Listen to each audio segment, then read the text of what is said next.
بسم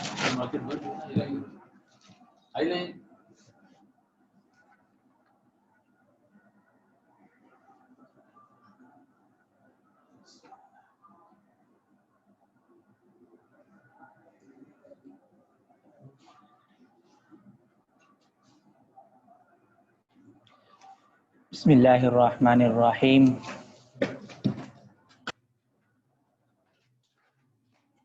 کل کے سبق کا خلاصہ عرض کیا جائے گا۔ کل آپ نے علم الصرف، جو صرف کا علم ہے، نحو کا علم ہے، اس کا تعارف مختصراً پڑھ لیا تھا کہ صرف کی تعریف کیا ہے، نحو کی تعریف کیا ہے۔ صرف میں صیغوں کی پہچان ہے، یہ صیغہ کون سا ہے، اور صیغے کی تعریف بھی آپ نے معلوم کر لی تھی۔ صیغہ چند حروف کو جمع کر کے ان پہ جو حرکات لگا دیتے ہیں، چند الفاظ کو جمع کر کے ان پہ حرکتیں لگا دیتے ہیں، تو اس سے جو شکل بنتی ہے اس کو صیغہ کہتے ہیں۔ کاف تا با، اس کو جمع کیا، اس پر حرکت لگا دی تو یہ صیغے کی شکل بن گئی، اس کو صیغہ کہتے ہیں۔ تو علم صرف میں آپ کوئی صیغہ، یہ کون سا صیغہ ہے، اس کی پہچان علم صرف میں ہوتی ہے۔ ایک صیغے سے دوسرا صیغہ، ایک گردان سے دوسری گردان کیسے بنانی ہے، تو یہ صرف سے معلوم ہوتا ہے۔ آج صرف کے اندر کچھ اصطلاحات جو بار بار استعمال ہوں گی صرف کے اندر، ان کو ذہن نشین کرنا ہوگا۔ ایک اصطلاح ہے حرکت۔ مثال کے طور پر فلاں حرف پر یہ حرکت ہے، زبر والی حرکت ہے، اس پہ حرکت زیر والی ہے، اس پہ حرکت پیش والی ہے۔ تو جس لفظ پہ حرکت ہو اس کو متحرک کہتے ہیں۔ حرکت اور متحرک۔ اگر کسی لفظ پہ کوئی بھی حرکت نہیں ہے تو اس کو متحرک نہیں کہیں گے۔ پھر دیکھیں گے کیا ہے، اگر سکون ہے تو ساکن کہیں گے، جزم ہے، سکون ہے تو اس کو ساکن کہیں گے۔ پھر اس کے بعد ایک لفظ ہے فتحہ۔ فتحہ کا معنی ہوتا ہے زبر، زبر۔ اسی فتحے کے لیے ایک اور لفظ بھی استعمال ہوتا ہے، رفع،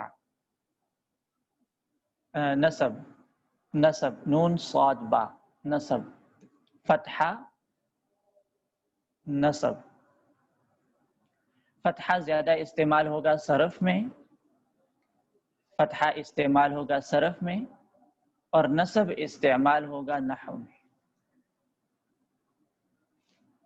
آپ جب پڑھیں گے یہ منصوبات ہے، یہ مجرورات ہے، یہ مرفوعات ہے، تو منصوبات نصب سے ہے، نصب فتحہ کو کہتے ہیں، انشاءاللہ پڑھیں گے۔ تو نصب یعنی زبر، اگر نصب کہیں گے تو نحو سے تعلق ہوگا اس کا، اور اگر فتحہ کہیں گے تو صرف سے تعلق ہوگا، لیکن کبھی کبھار یہ ایک دوسرے کے لیے بھی استعمال ہو جاتے ہیں۔ نصب،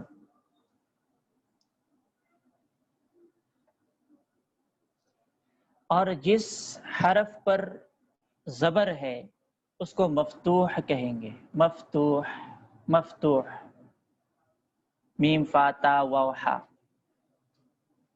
اور نصب کے اعتبار سے منصوب کہیں گے، میم نون صاد واو با، منصوب۔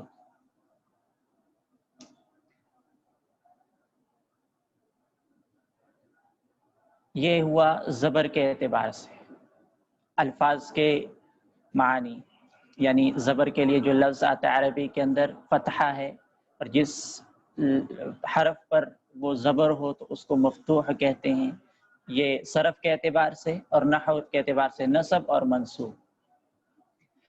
پھر ایک حرکت ہے زیر۔ زیر کے لیے جو لفظ آتا ہے وہ کسرہ، کسرہ، کاف سین را ہا، کسرہ۔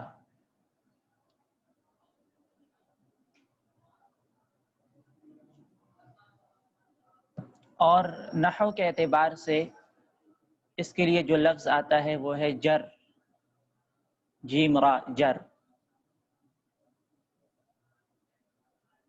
کسرہ صرف کے اعتبار سے اور جر نحو کے اعتبار سے۔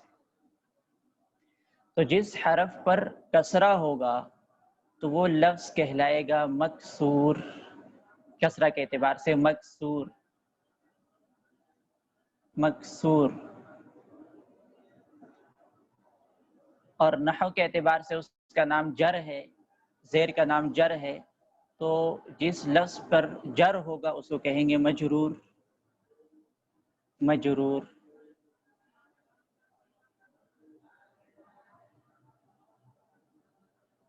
پیش کے لیے عربی کے اندر لفظ آتا ہے ضمہ، ضاد میم ہا، ضمہ۔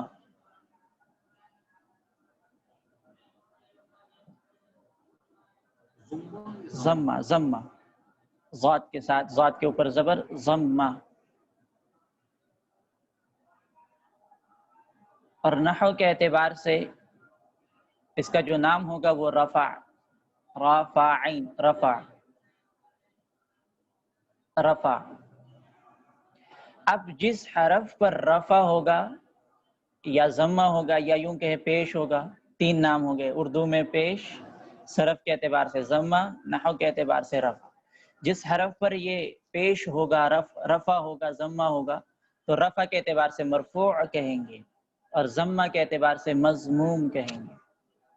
رفع کے اعتبار سے مرفوع اور ضمہ کے اعتبار سے مضموم، مضموم، ضمہ مضموم، میم ضاد میم واو میم، مضموم۔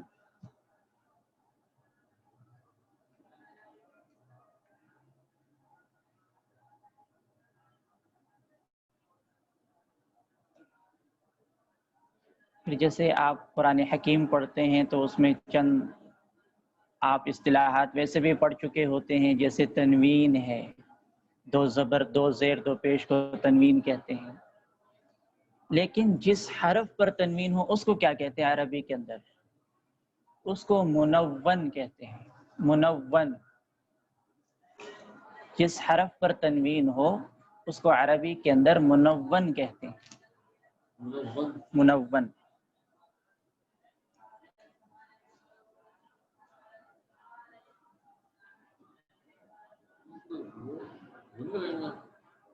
وہ حضرات لگائیں گے تو انشاءاللہ۔ کوئی لفظ ایسے ہوتے ہیں کہ وہ لکھنے والے ہوتے ہیں، فرمادی بھی یہ لکھ لیں، لکھ کے بھی دکھا دیے۔ ٹھیک ہے، کسی کتاب ہو تو کتاب میں یہ چیزیں موجود ہے، ہاں کتاب، یہ کتاب سے باتیں بتلائی جا رہی ہیں۔ انشاءاللہ کل چھٹی ہونے کی وجہ سے کتابیں نہیں آ سکیں، انشاءاللہ آج آ جائیں گی۔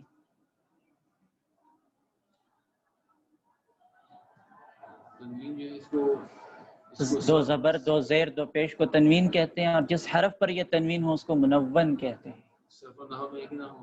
ایک ہی نام ہے۔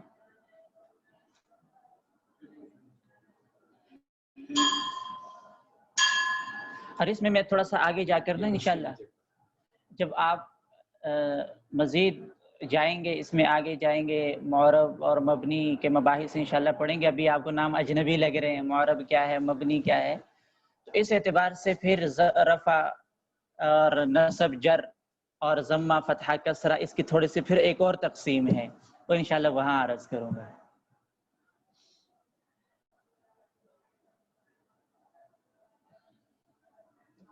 یہ تنوین۔ پھر ایک دو حرف ہوتے ہیں ان کو ملا کر پڑھنے کو تشدید کہتے ہیں، جیسے شد، اس کے اوپر جو علامت لگائی جاتی ہے وہ شد کہلاتی ہے، لیکن دو حرفوں کو ملا کر پڑھنے کو تشدید کہتے ہیں، تشدید، تشدید۔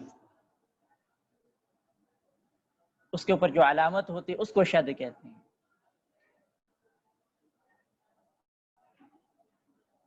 اور اس حرف کو کیا کہیں گے؟ اس حرف کو مشدد کہیں گے، مشدد، مشدد۔ جیسے لفظ اللہ ہے، اللہ، اس میں جی اللہ آسان ہے، اللہ میں لام کے اوپر شد ہے تو لام مشدد ہے، لام مشدد ہے۔ اور اس میں کتنے لام ہیں؟ دو لام، اللہ، اللہ۔ یعنی یہ دو لام ہیں، ان دونوں کو جب ملا کے پڑھیں گے تو اس عمل کو تشدید کہیں گے، اور اس کے اوپر جو علامت ہوتی ہے اس کو شد کہتے ہیں، اور اس حرف کو یعنی ملا کر جو اس سے ایک حرف بن گیا ہے اس کو مشدد کہیں گے۔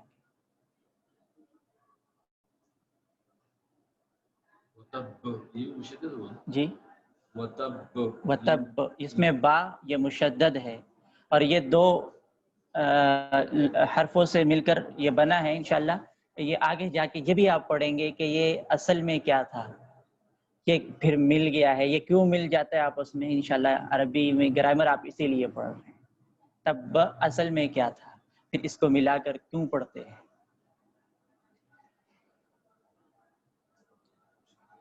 آگے اصطلاح جو ذہن میں رکھنی ہے وہ، اگر آپ نحو کی کتاب سامنے موجود ہے تو اس میں ایک اصطلاح ہے لفظ کی۔ لفظ کسے کہتے ہیں؟ لفظ ما یتلفظ به الانسان، لفظ کہتے ہیں کہ انسان کے زبان سے جو حرف نکلتا ہے اس کو لفظ کہتے ہیں۔ انسان جس چیز کا تلفظ کرتا ہے، انسان کے زبان سے جو لفظ نکلتا ہے اس کو لفظ کہتے ہیں، آواز نکلتی ہے۔ یہ بھی صرف نام الگ الگ ہوں گے، ایک ہی ہے، کوئی الگ نہیں، یہ بس اصطلاح ہے، دونوں کے اعتبار سے یاد رکھنا ہے۔ زبان سے نکلی ہوئی آواز کو لفظ کہتے ہیں۔ ہاں، آواز کو لفظ کہتے ہیں، انسان کے منہ سے زبان سے حروف کی صورت میں جو آواز نکلتی ہے اسے لفظ کہتے ہیں۔ پھر لفظ دو طرح کا ہوتا ہے، جب آپ کوئی لفظ بول رہے ہیں اس کا کوئی معنی ہوگا یا اس کا کوئی معنی نہیں ہوگا۔ میں نے لفظ بولا رجل، رجل کہتے ہیں آدمی کو، اس کا معنی ہے رجل کا معنی ہے آدمی۔ یہ جیسے اردو میں ہم کہتے ہیں پانی، پانی اس کا نام ہے۔ اس کے ساتھ پھر ایک اور لفظ بولتے ہیں بس اوقات، پانی شانی، روٹی شوٹی۔ تو جو روٹی ہے یہ لفظ اس کا معنی ہے، تو جس لفظ کا معنی ہو اس لفظ کو کہتے ہیں موضوع۔ موضوع جیسے ہم کہتے ہیں نا فلاں کے بیان کا یہ موضوع تھا، وہی موضوع۔ جس لفظ کا کوئی معنی ہو تو اس کو موضوع کہتے ہیں، اور جس لفظ کا معنی نہ ہو، یہ جو روٹی کے ساتھ شوٹی لگا دیا، پانی شانی، پانی کے ساتھ شانی لگا دیا، یہ شانی اور یہ چھوٹی روٹی شوٹی، یہ شوٹی اور شانی یہ محمل ہے، اس کو محمل کہتے ہیں، اس کا کوئی معنی نہیں ہے، محمل۔ محمل گفتگو، ہاں، یہ بے معنی گفتگو، بے معنی گفتگو، اس کا کوئی معنی، جیسے محمل گفتگو، بے معنی گفتگو، اس کا کوئی معنی نہیں ہوتا۔ تو جب آپ پڑھیں گے انشاءاللہ تو لفظ موضوع سے متعلق پڑھیں گے، لفظ محمل نحو میں نہیں پڑھایا جائے گا، محمل سے متعلق کوئی بات نہیں ہوگی، موضوع سے متعلق بات ہوگی جس کا معنی ہوگا۔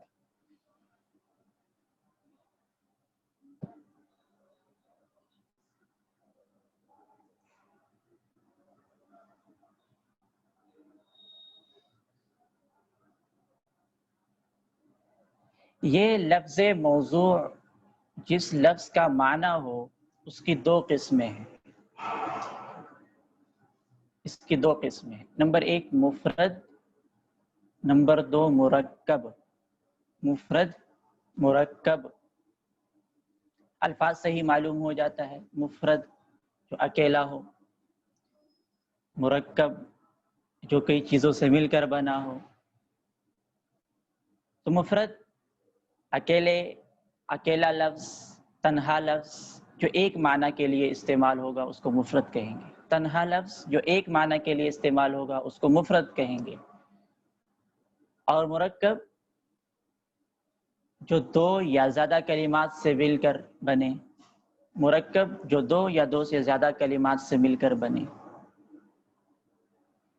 جیسے کتاب ہے تو یہ مفرد ہے، میں کہتا ہوں کتاب اللہ، اللہ کی کتاب، یہ مرکب ہے.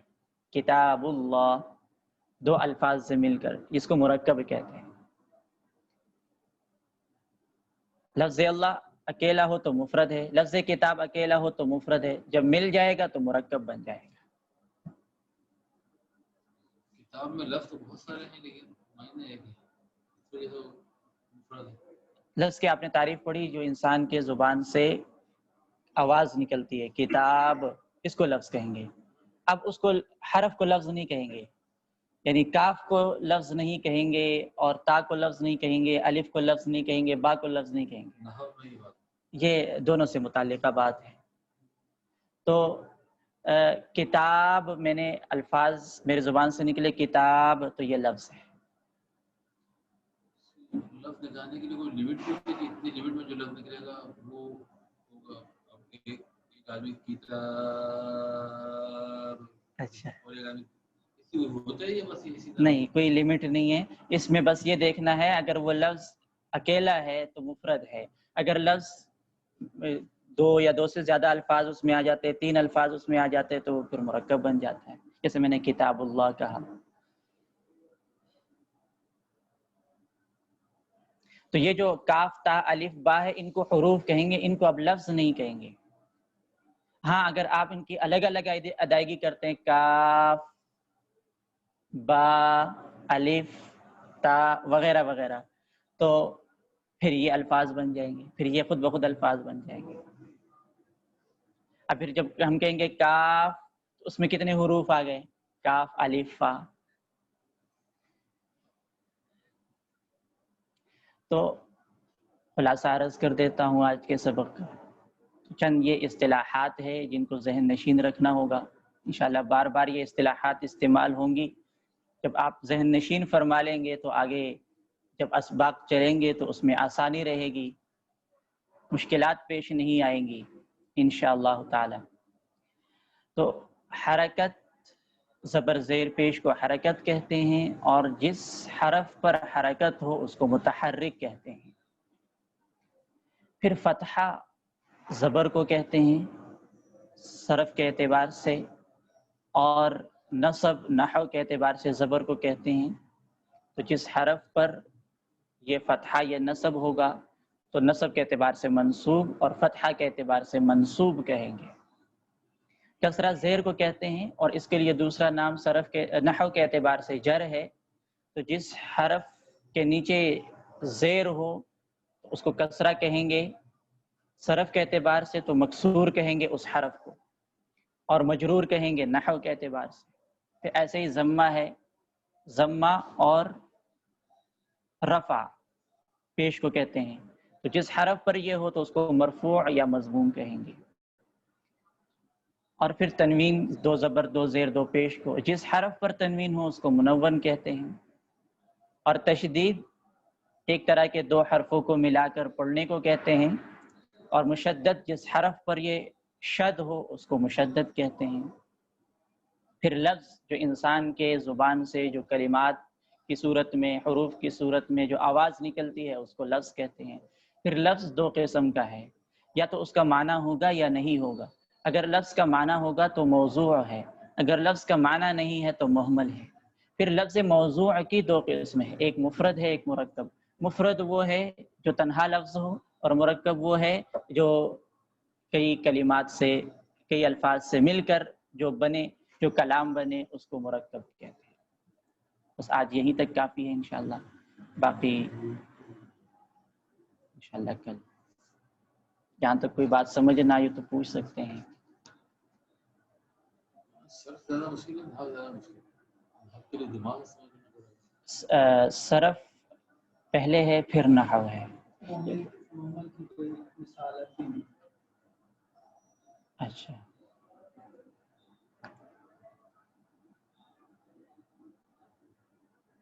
نہیں، ذہن میں نہیں ہے فی الحال. محمل کی مثال ذہن میں نہیں ہے. اردو میں یہ زیادہ محمل استعمال ہوتے ہیں، عربی میں استعمال نہیں ہوتے، اس لیے کوئی ذہن میں نہیں ہے. ابھی میں عربی کو نا اپنی زبان میں استعمال کرتا ہوں. اچھا وہ ہمیں حالانکہ وہ ایک دفعہ جا رہے تھے سفر میں تو عربی جو ہے نا آپ اس میں اس سورہ آپ استغفر اللہ کہہ رہے تھے لا حول ولا قوت کہنا والا کہنا وہ کتنا اچھا قرآن پڑھا ہے اس میں کوئی نہ کوئی لفظ ایسا ہوگا عربی میں قرآن میں تو نہیں ہوگا محمد قرآن شریف میں تو کوئی ایسا نہیں الحمدللہ قرآن حکیم